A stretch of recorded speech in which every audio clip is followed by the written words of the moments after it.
Hey everyone, it's me, Steve. It's a little impromptu live. I don't expect anyone to be here, but I did not want to make an actual video for what we're going to do this weekend because there will be a video coming out of it. As people have known, this summer was supposed to be me collecting field data for work on reclassification of the Frida Formation. Well, falling a little behind on that there, but oh, by the way, that's Ezra. Ezra says hi. And Catan is right there. Yeah. But anyway, just real quick, the plan for this weekend is to go to Wisconsin and pull some rocks for zircon testing. Zircon is the mineral which we use for uranium lead dating. Well, I had somebody watching, but they left. Let's see, I'm just going to show you the general area, what it is.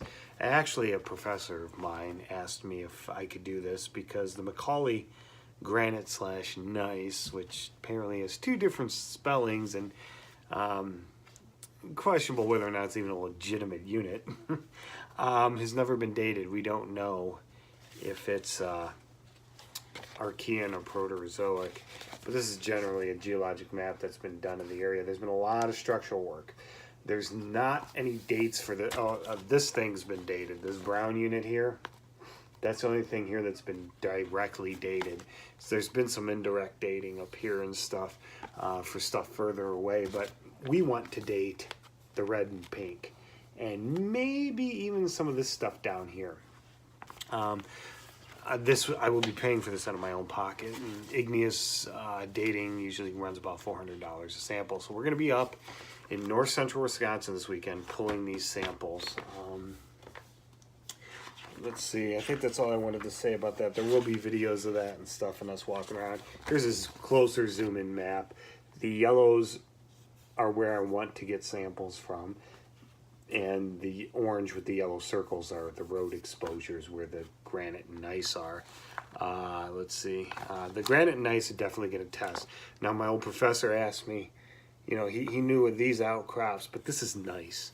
And so it's probably been, well, it has been metamorphosed. So that could lead to overprinting and zircon dating. So I'm going to get some of the undisturbed gneiss south of the fault. This may not be disturbed enough to, you know, actually yield or have any overprinting. And these may not even be the same granites. They're separated by this fault here. I'm going to try to get these in this too, and get some detrital zircons from this conglomerate here. But anyway, that's the plan for this weekend. So we're going to be going to north central Wisconsin for that. Oh, Bela has appeared. There's Bela. Hey, Bela. Oh, come on now. Una. Salacious crumb of cats back there. I won't make this too long. I have another sinus infection. I'm so sick of these. Since I quit smoking, not only have I gained like 35 pounds, but I'm also getting sinus infections, which I never used to get. But somebody did make us these. By the way, there'll be new Who on the 7th, so a little show and tell there. I did, when we were in the UP last time, we'll be up there second weekend of October. We're not going up there the first weekend because I actually do get Columbus Day off of work. But I do have some stromatolites to show you guys later and stuff like that. I guess I could run out. Nobody's asking any questions. I suppose I could run out for a second and get them for you to try to show you them. I did get some stromat. Actually, I think I will go get them. It should only take me a second. Cats, keep everyone entertained.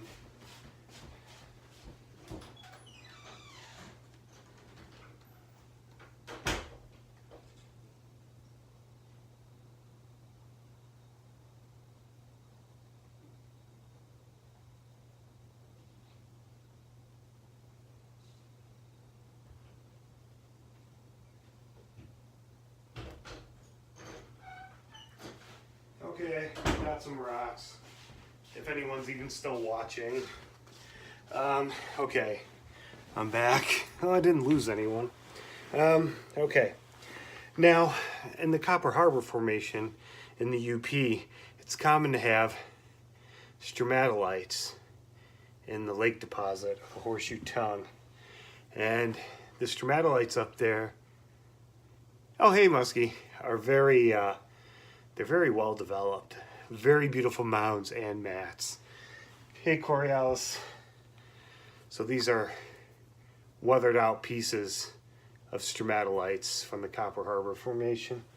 Now when I was on the beach, I don't know how many of you saw my video where I was breaking the slow-mo, breaking rocks on the beach, but I did find these, and these are interesting because it kind of looks like it might be a rhyolite and a granite, but if you look closely, it's not.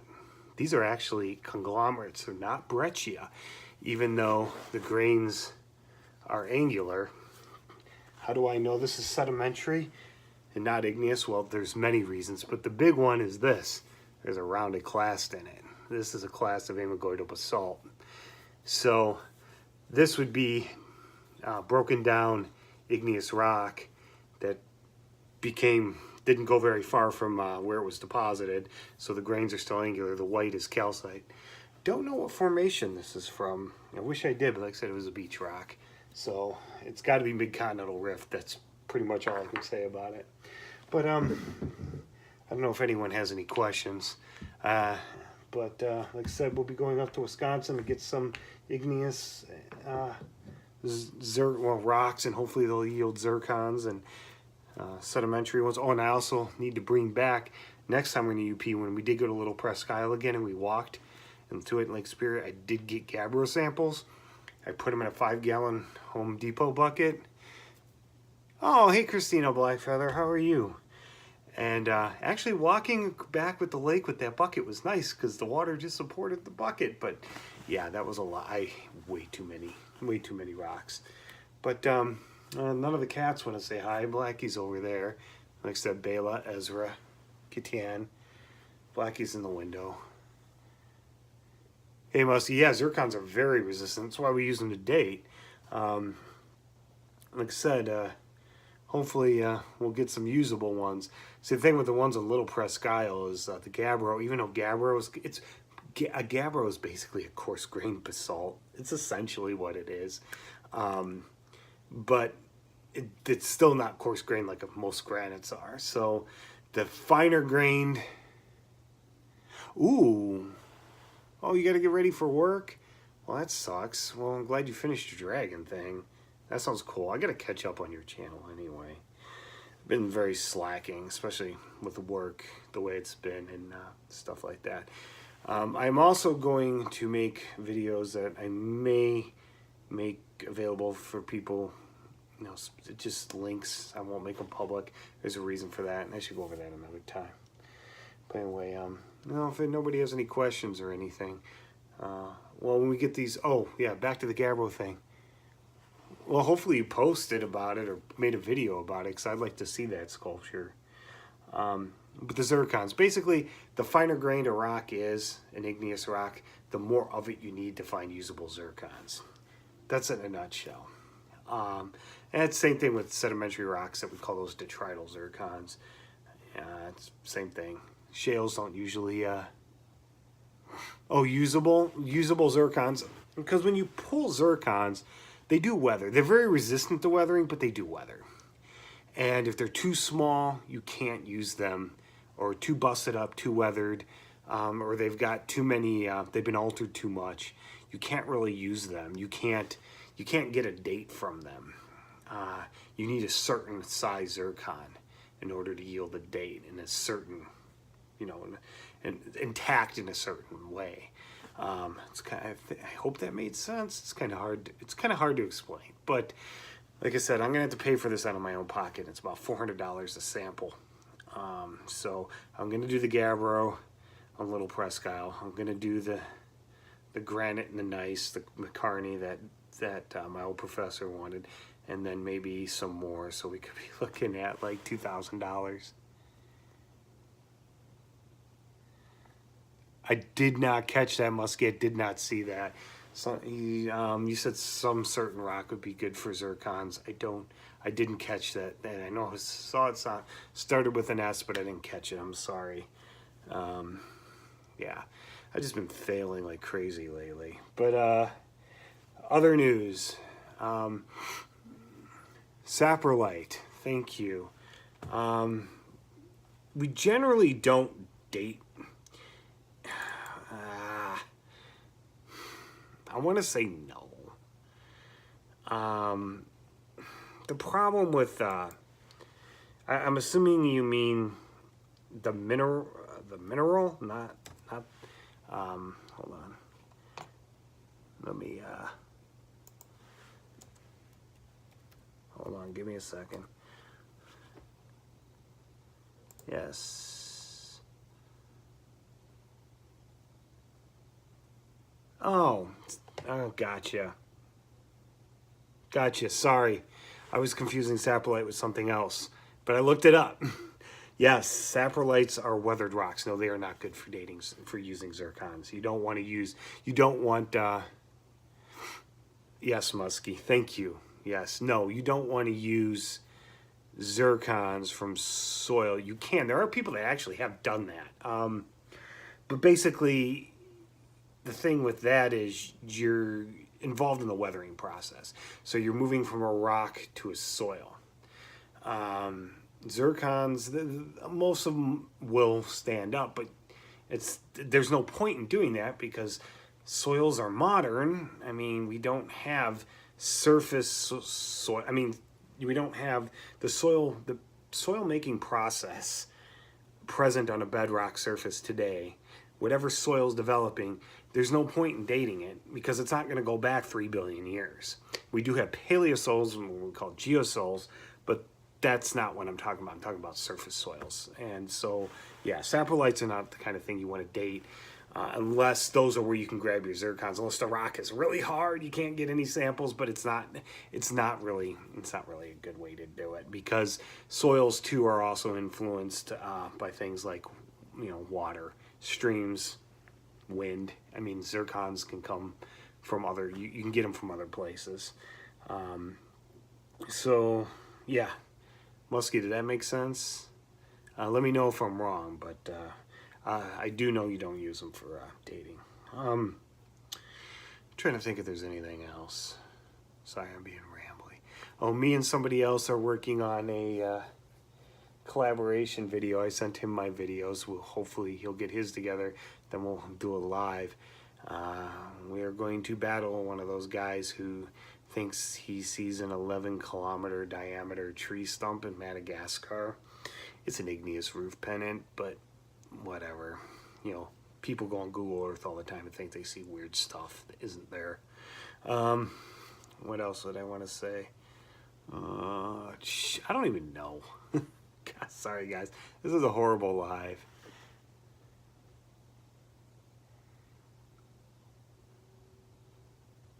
Oh, Muskie. Oh, if you were going to use zircons to discern lust, well, lust by nature is windblown. I wouldn't expect lust to have very many usable zircons. They would be too tiny. I mean, beach sands might yield some more. Dunes might yield some bigger zircons. I don't know if that would even work. If it does, let me know because I'd be interested in knowing. But yeah, if you got, I mean, obviously, if you pulled zircons from a lust, theoretically, if you did and they were successful, you should get a huge range of dates because the wind can carry things a lot further. But I don't know. In my opinion, I don't even think that's doable. I don't think that's a real goal because lust is so fine-grained that I don't think it would have any usable zircons. Let me see. I think that's... yeah, that's it. But anyway, does everyone have any questions? Because I think I'm done with... oh, by the way, this rock, this coarse grain. Now, something I want to explain real quick. I could probably get some zircons from this. It's sedimentary conglomerate with angular grains. This would probably yield zircons. But you got to be careful with something like this. You don't usually want to date a conglomerate. Like this, like I said, is an amygoidal basalt. Yes, Muskie, exactly. But the problem with dating something like this, amygoidal basalt, if I were to take the zircons from this, well, probably wouldn't yield any anyway, but say it did, I'm going to get the age of this pebble, all right? So I really don't want to use something like that. I would try to take it more from get them more of a sample selection. Apparently extracting these things is a real pain in the butt. I've never actually done it, but it can be very difficult. But you would want samples from like throughout the rock and through this one too, but these would yield detrital zircons. And what's the point of yielding a detrital zircon? Well, to date it. Well, obviously in a sedimentary rock, a detrital zircon is not going to give you the age of the rock, because a sedimentary rock by definition is made up of other rocks or other sediments. So, you know, sedimentary rocks are weathered igneous, weathered metamorphic, and weathered sedimentary rocks that have been redeposited and turned into rock.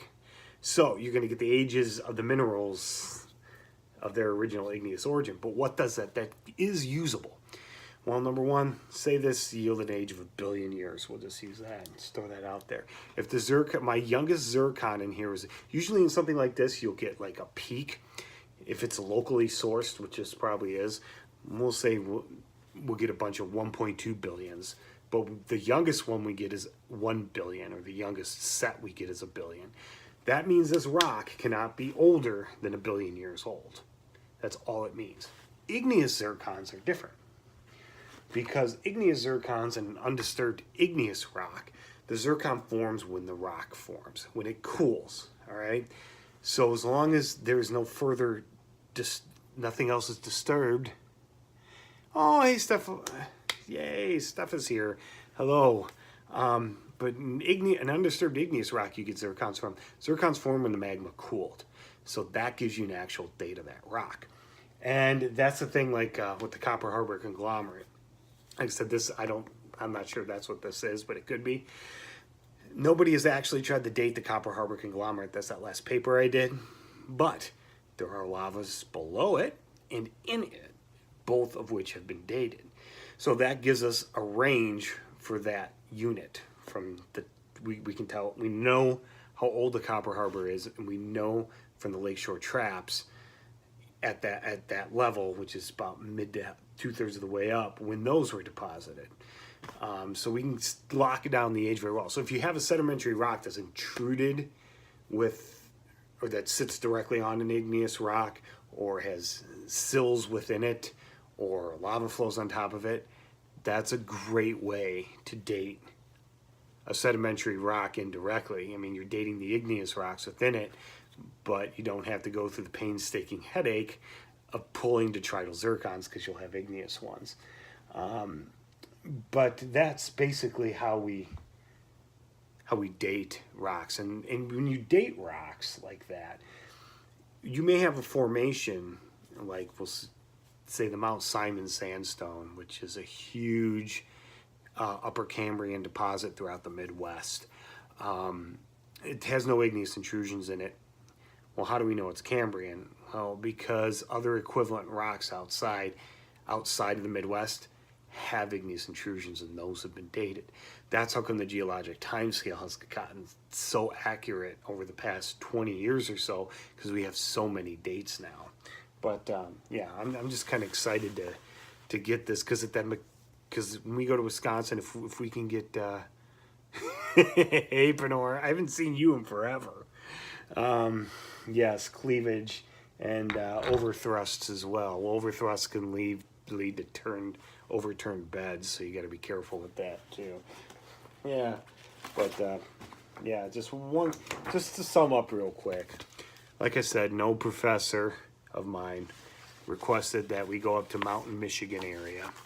Actually, the park's name is Hager Mountain, and try to get some zircons from the pink unit, definitely, and I'm gonna try to get ones that I've highlighted in yellow, so we can actually get dates and figure out this thing. Because this is a weird slice. I should have mentioned that. This is called this is a shear zone, and I've covered shear zones before when I did my Harvey Quarry one. Shear zones are kind of like faults, but not really. In a shear zone, rocks, like in a fault, you have rocks that move against one another in a direction, but it's not brittle failure, it's ductile. And these rocks are in such a small area, I think it's like 4 kilometers in length maybe, Hey, Dick. Hello, all. I got 6 people watching. Nice. This is such a small, tight, like, geologic little... I don't want to say enigma. That's not right, because it's not that complicated. But just, it's unique where it sits. It's surrounded by a bunch of igneous rocks. But this is a shear zone right there. And it's, like I said, it's not very big. So we don't have, like I said, this is the only rock that has actually... Oh, what did I do with it? Has actually been dated. What did I do? I'll shut up about this in a second, I promise. I don't know what I did with it. Oh yeah, and I'm supposed to be on the Non Sequitur show, and I'm supposed to be talking about how we actually date rocks as well. This has been dated. And this pink could either be Proterozoic Archean. My money's on Archean, and it would be interesting if it was, because it kind of would throw a wrench in our current thinking, which I love doing. But yeah, so we're going to be going to just outside of Mountain, Wisconsin.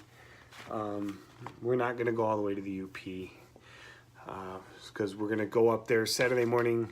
We have to drop some paint off at the recycling center, and then we are going to head straight up there. I don't know how much we're going to get done, but we got to find a hotel because we're too far from the cabin. Oh, everybody's so nice to each other. I'm glad. But is there anyone that wants to say hi to the cats? I said there's Bela. Oh, Blackie's over there. Blackie, say hi to everybody. Blackie. Blackie. Hello. Do you see him? There he is. Here's your fans. So... that's everybody. Well, not Lilith, but Blackie down there, Bela. Is Gaten still behind me? Oh, yeah, she migrated. Is Ezra back there still? Oh, yeah, he's right behind her. So, anyway, I think that's probably about it. I don't want this to go too long. I don't want it to take forever to upload. But anyway, that's it. And if you have any questions, feel free to leave them in the comments when this is done. But have a good night, everyone.